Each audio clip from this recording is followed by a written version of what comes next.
nisy zany ny fionana teo amin'ny solotena ny Emonat sy ny avy amin'ny OJM ary ireo filohana fikambanana mpanao gazety izay niaraka nanao ny fitakiana na rahantsika tamin'ny Andro Amanjery omaly reny. Tafita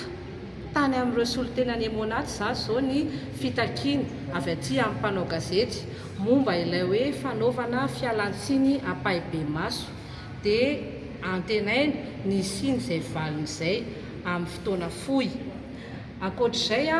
ho hamafisina zany ny fiarovana ny mpanao gazety manao ny asany eny Ankianja ao anatin'ity fihetsiketsehana ity manerana ny faritra io. Misy ilay fifanarahana fiara-miasa nosoniavina tamin'ny taona 2024 teo amin'ny OJM sy ny avy amin'ny mpitandro filaminana sy ny ministeran'ny serasera, ministeran'ny fitsarana tao anatin'izay ihany koa dia ho hamafisina indray zany zao hoe hiaraka anaiky zany hoe hanatanteraka an'ireny voalaza ireny mikasika ny hoe fanamafisana ny fiarovana ny mpanao gazety eny Ankianja. Mandray ny andraikiny momba izay ny avy amin'ny mpitandro ny filaminana, mandray ny andraikitsika ihany koa isika mpanao gazety ny amin'ny hoe fifanentanana ho amin'ny fanarahana ny fenitra sy ireo fepetra fiarovana dia mafisina ihany koa ampatsiahivina isika mpanao gazety rehetra mandeha eny Ankianja. Makaheranareo hatrany moa zany zahay satria ity asa masina ity ary zao ny tena anehoana zany hoe mahamasina ny asa fanaova-gazety sy hoe mampaherana zany asa fanaova-gazety zany satria manaraka antsika daholo zao ny olom-pirenena izay fototry ny asantsika. Dia tokony hisy marika famantarana zany na brassard le presse io na ny gilet ahafantarana hoe presse ianao fitondrana amin'ny badge moa zany dia mba miavaka amin'izay hoe presse tsika. Raha zavatra hitany Ankanja président misy zasy tena tsy mpanao gazety fa maro lasa mifangaro amin'ny mpakasary sy manaona mety hoe fepetra raisiny OJM manoloana ireny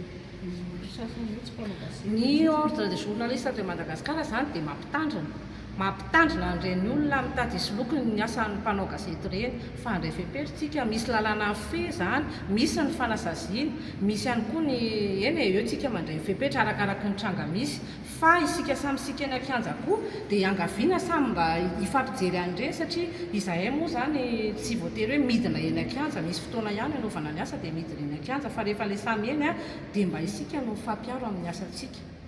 Ahoana fa fampizarana takefa présidente isy hoe izay amintsika samytsika indray hodiniana angamba izay satria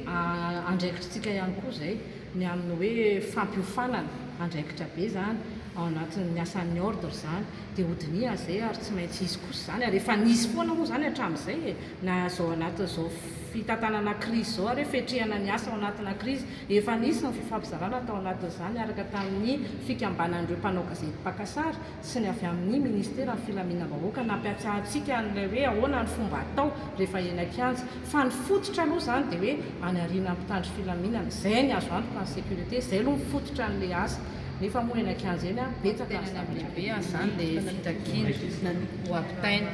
Fa nambarany koa nefa tsy sanatria mpitondra teny tafika indray tsika eto na mpitondra teny mpitandro filaminana fa ny zavatra nambara tao no lazaina zaraina dia izy kosa nefa tena ny teny hoe tsy miaro ny olona mandika lalàna eo anivin'izy ireo ary misy ny fepetra amin'ny resaka discipline izay fomba ifampitondrany ao anatiny moa zany efa natao foana moa izy ireo zany ary raha toa ka tena hoe mandeha fanadadiana ka tena hoe vomarina hoe ito sito dia tena isy ny fepetra ho raisiny koa izy ireo tao anatiny fionana. Manoloana an'ireo fitaovana ny mpanao gazety izay lasa ny mpitandro filaminana na noninina sy mba ny mpitandro filaminana izaho aizy izay tamin'resaka sika moa efa nametraka n'ilay fitsarana omaly tetsy amin'ny tribonaly dia iny koa zany anisan'ny hoe andrasantsika nanaovantsika suivi izay isaorana n'ireo avocat bénévole GNZ izay manampy maimaim-poana ao anatin'ny hoe fahatotosana amin'ny tokony ho izy any dingam-pitsarana dia manantenitsika hoe manao ny andraikiny ihany koa ny fitsarana. Misy ny fionana tamin'ireo tandrokariko mivozona nanaraka n'ilay taoriana ilay fametrahantsika teto anivy asa fanaovana gazety ilay fitoriana omaly teny anivon'ny tribonaly. Nisy fionanareo io maraina io manoloana ny filopitarika ny appel eto Madagasikara Tojo Ramilianta nanao an'izay fiona izay. Voalohany aloha dia dingana lehibe ny vita satria efa nisy fifampiresahana ny mpitandro filaminana sy ny mpanao gazety manko dia vondrona roa tsy maintsy miara-miasa satria rehefa misy le nihetsika oatra izao dia samy eny an-kianja ka ny zava-dehibe tamin'izany dia voarain'zareo ny fitakinana petrakitsika ary hodinian'izy ireo. Ny zava-dehibe ihany koa dia hoe amafisana fiara-miasa sy le fanamafisana misy moa le fifanarahana mpiara-miasa teo amin'ny tany filamina sy ny mpanao gazety tamin'ny taona 2024 dia nanaiky izy ireo hoe nisy tokoa ny ohatrany hoe tsy fanatanterahana anazy fa amin'izao dia ho tanterahana avokoa ka mitaky andraikitra avaty amintsika ihany koa dia mitaky andraikitra avy any amin'izy ireo zany hoe atreto aloha zany dia azo lasaina hoe nroso ny fifampidiniana dia eotsika mahita azy. Eny an-kianja amin'ny filoha-pitarika ny mpanao gazety anabaka anao maro ireo mitonona ho mpanao gazety anabaka eny an-kianja eny. Ahoana ny fipetra raisinareo mpanao gazety anabaka manoloana ny reny olona mitonona ho mpanao gazety anabaka eny? Atreto zany dia ny mpanao gazety tena mpanao gazety ihany no arovan'ny lalàna ka manomboka zao zany dia isy fipetra raisina izay fantatra fa misandoka ny asa mpanao gazety na anabaka izy na tsy dia andraisana fepetra ary andraikitritsika mpanao gazety eny an-kianja tena mpanao gazety no mitoroka hoe ireto tsy izy fa anala-baraka ny asantsika raha misy zavatra miseho ka dia efa mazava zany ny